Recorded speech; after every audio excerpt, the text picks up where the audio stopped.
From the 6th of April 2014, most employers were able to reduce the amount of national insurance they pay to Hmrc by up to £2,000 per year.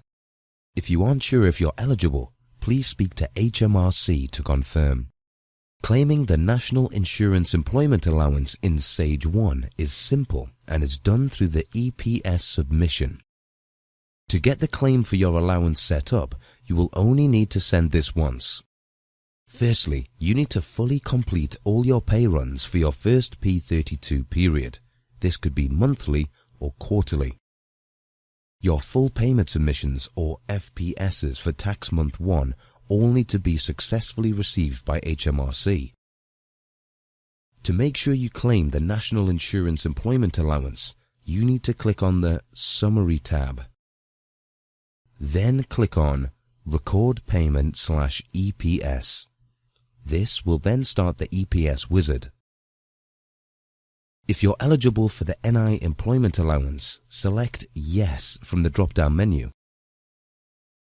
If you haven't submitted an EPS through Stage 1 before, it will default to Yes in the background for you.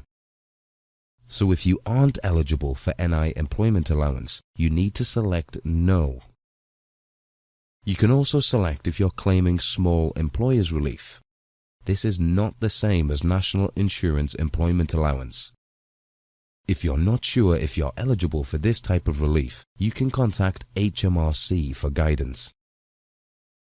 By selecting Yes for the employment allowance in your first month or quarter, Stage 1 will automatically deduct the employer's national insurance contributions from every P32 until you have used the full £2,000 allowance. Unless you change your eligibility to No in a future EPS wizard. When you're happy with the figures, you can then choose your payment date. Then click Next. On the next screen, if you have any construction industry scheme tax that has been withheld from the business, you can enter this here as a cumulative figure.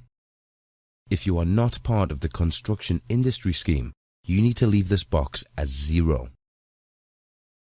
You can also check the amount of any statutory payments you are reclaiming. When you're satisfied with the figures on this screen, click Next to go to the third and final step. You can then submit your EPS to Hmrc by entering your Government Gateway credentials, if they're not already stored in Stage 1. Then click Submit. Using Stage 1 Payroll makes it easy to make sure you get the allowances that you're entitled to.